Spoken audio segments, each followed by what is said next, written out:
Happy Families podcast. It's the podcast for the time-poor parent who just wants answers now. I think that the reality is we need to recognise and understand that our kids are human and they're going to get it wrong just like we do. And now here's the stars of our show, my mum and dad.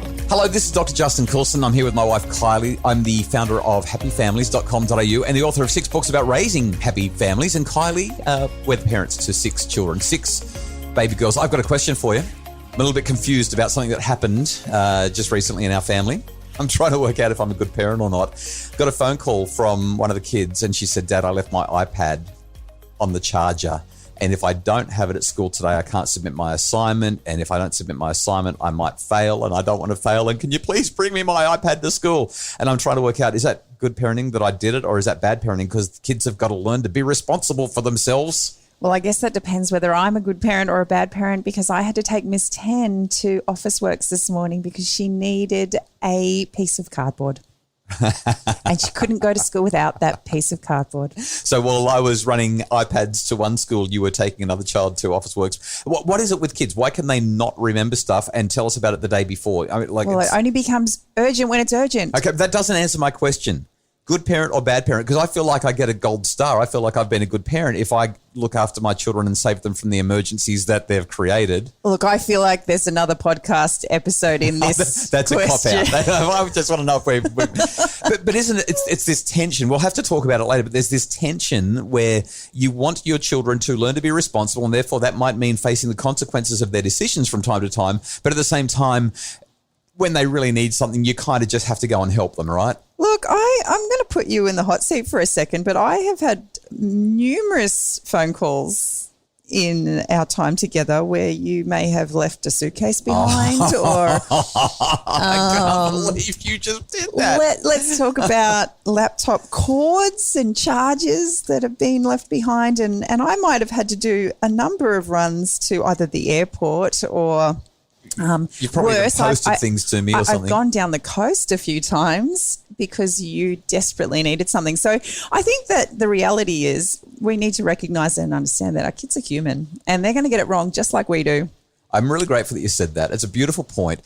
Something that I remember reading in a book by Chaim Ginnott, I think it was, who's one of the best writers on parenting ever to walk the planet. And Ginnott says, if a friend, a neighbour comes to visit and when they leave the house, they leave their umbrella behind because it was raining when they arrived. If they leave their umbrella behind because it's cleared up, you don't chase them out the door and say, for goodness sakes, how hard is it to remember your umbrella? I mean, gosh, you're an adult, for crying out loud. I would have thought that I shouldn't need to remind you about these sorts of things. And if we wouldn't do it to our neighbours or our friends, we probably shouldn't do it to our kids. And you've just put me right in there. Well done. But we both went and looked after our kids. So I'm going to say that's a gold star for us and we are good parents. But we've still got to have the conversation with our children about helping them to not make that mistake too often. Is that reasonable? Look, the reality is some days we just can't do it. And that's part of the story as well. But today we were able to. Yeah, okay. Well, this is I'll Do Better Tomorrow. The purpose of today's podcast is for us to reflect on the way that we could learn from the week that's just been. And that wasn't actually what we were supposed to be talking about. We've both had reflections this week, things that we've learned about being a parent, things that we might do better next week with or better tomorrow with because of the experiences that we've had.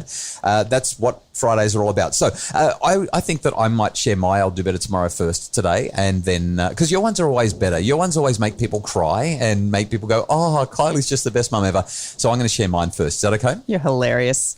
The other night, you had a meeting on, and because you had that meeting, I had to take all of the children to music lessons, but only 2 of them were actually having music lessons. I'm not pulling the violins out because for the last 2 weeks, I've had to do exactly the same thing because you've left me in I've been charge. away. I've been working. I know. So I piled 5 children into the car, and one of them really didn't want to get in the car at all. So we've driven down the street. Then I've realised that she didn't have her seatbelt on. She was so obstinate in her refusal and so vocal in her, I hate this and this is unfair, all that carry on, that she refused to put a seatbelt on. So I stopped after about, 800 metres getting down the road when I realised that was the case. And I thought, I've got this moment now where I've got to try and get it all right. So I did something that we haven't had to do for ages. I got out of the car, I opened the door, I asked her to get out of the car with me, and I walked her over to the footpath. I stood her on the footpath, And then I knelt down in front of her. I gave her a great big hug. And I said to her, you are just having the worst afternoon.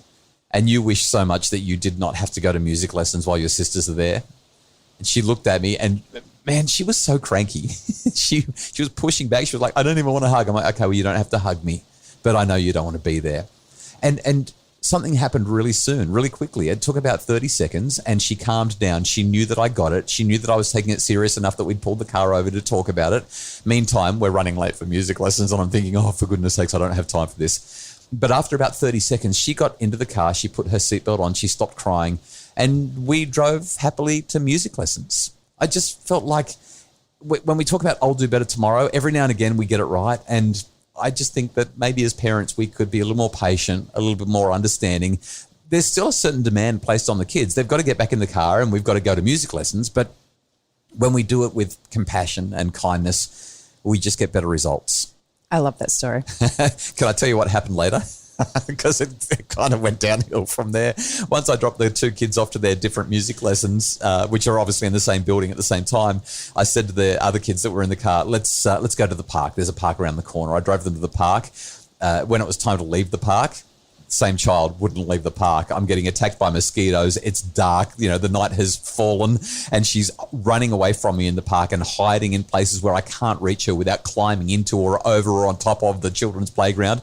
I wasn't quite as patient that time. I mean, I didn't do anything horrible, but I had to kind of tackle her and carry her screaming and kicking to the car and non-consensually put her in the car and put her seatbelt on and say, we're going, because there was two kids waiting at the end of their music lessons. So it was a win and a loss, but I think it's a great... Maybe you should have left it at the first story. I know, I felt like such a good parent. I don't know why I just spoiled it. But I think that's the reality of parenting, right? You have these good moments and then you have these terrible moments, just moments later where you think, oh my goodness, it's so hard. I really love how, Fridays we don't actually even prep this together. We don't know what each other's going to share. And my story really supports your story today. So let's talk about that after the break. It's the Happy Families Podcast. For a happier family, try a Happy Families membership, because a happy family doesn't just happen. Details at happyfamilies.com.au. It's the Happy Families Podcast, the podcast for the time-poor parent who just wants answers now. And today is Friday. It's our favourite day of the week. We get to share our insights from the things that we've learnt through the week in our parenting journey. Quick question before we talk about your I'll do better tomorrow moment. What's the take-home message from mine? Is it that when the children are not behaving that we sometimes just need to wrestle them into the car, or is it when the children are not behaving we sometimes need to stop the car and hug them, or both? I'm going to suggest let's collect the gold flecks. Let's celebrate the wins, because there are plenty of not wins. Yeah. We're going to lose along the way, but let's focus on those wins. I got to admit, it did feel good. When I got it right, it did feel good. And when I got it wrong an hour later, it really felt bad. And I thought to myself, how hard is it to get it right consistently, even when you're the expert? Anyway, what's your I'll do better tomorrow? Over the last 4 weeks, we've been doing book club. And so So for those who are new to the podcast, Happy Families premium members, no, in fact, all Happy Families members get access to book club. We do it once a term and we work our way through one of the 6 books that I've written about making families happier. And I'm really proud to say that I have almost finished the book. And the book is 9 Ways to a Resilient Child. It's, I think it's the third book that I wrote, and it's all about resilience. And it's one of the best-selling books about kids and resilience in the country over the last few years. I realised the other day, I've actually now officially read 4 of your 6 books. I'm getting there. Yes, you are. I'm getting there. One of the things that jumped out at me as I was preparing for this week's book club was literally just this tiny little line in the book which said, autonomy supportive parenting is hard work. It's hard work. And so many times as a parent, I feel like I must be getting it wrong because this is just so hard. And just like your experience with one of our children the other night, you get it right and then within 5 or 10 minutes or an hour later, you've got it wrong again. And it just feels like you're hitting your head against a brick wall all the time. And I was so grateful that I just read that one little line because it kind of just put everything into perspective again and helped me to remember that this job that we do, we call parenting, is not easy for any of us. And it doesn't matter what's in our toolkit, it's still hard. And we've got this full toolkit and we know the things that we should do, and yet it is still just hard work. And so as I kind of just lived into that moment, it was an opportunity for me to just take a step back, give myself a pat on the back and say, you know what? You're doing a great job. This is hard, but it's supposed to be hard. And as we involve our children in that parenting process, and as we let them be a part of their destiny, so to speak, their lives, they get to be in charge of it in some way, we're going to come up against hard things. But that's part of the process. We're helping them to become the people that we want them to be and that they want to become. And that requires effort. What I've also noticed is that when we are doing parenting right, it is really, really hard because children have ways of being that are not consistent with how we want them to be being. When we get it consistently right, though, it gets easier. Even when the times are tough, they are easier than if we are not stepping up, if we are being overly controlling, if we're not being warm and kind and compassionate. There's something extraordinary that comes from being kind and caring, but also being really clear about what those limits are and letting the children know that there are certain expectations. And I think that's really at the essence of what autonomy supportive parenting, which is, I think, the gold standard in terms of parenting styles. When we look at the idea of authoritative parenting, which is widely spruiked as the gold standard, what authoritative parenting really is number one, supportiveness and warmth and nurture, combined with demandingness and limits and structure, along with autonomy support. This is the way that the very best parenting textbooks have described the very best parenting since the 1950s, 1960s, and now here we are in the 2020s, and the rules haven't changed. The parenting science hasn't changed. And that's, I think that's a really great insight. So your take-home message after mine is it's easy and then it's hard, and so long as we're doing the best, we're going to make mistakes, but let's take the gold flex. What's your take-home message? I think for me, it's just the acknowledgement that sometimes things are going to be hard. Family life is messy, but that if we are striving to be the support that our children need to be, that we're doing the best we can, and we just need to take a step back, give ourselves a pat on the back and move forward. Yeah, just because it's hard doesn't mean you're doing it wrong. Sometimes it actually means the opposite. You're doing it absolutely right. Hey, we really hope that you enjoy the podcast. If you do, please jump onto Apple Podcasts or wherever you get your podcasts and leave ratings and reviews so that people can find out about the podcast. The more ratings and reviews there are, the more people that get to find out about the podcast, and the happier people's families become. We love this from Krala. I think it's Krala. It's KR-LA. I'm going to say Krala as well.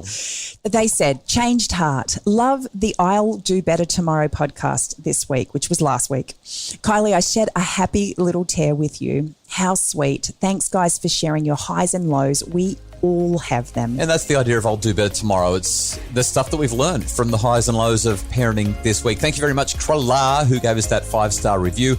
We really appreciate the work of Justin Rulon from Bridge Media, who produces the Happy Families podcast. Our executive producer is Craig Bruce. If you'd like more info about making your family happier, whether it's being a part of Book Club and joining in with the Happy Families membership, or, I don't know, just getting more support for making your family happier, you can get all the info you need at happyfamilies.com.au.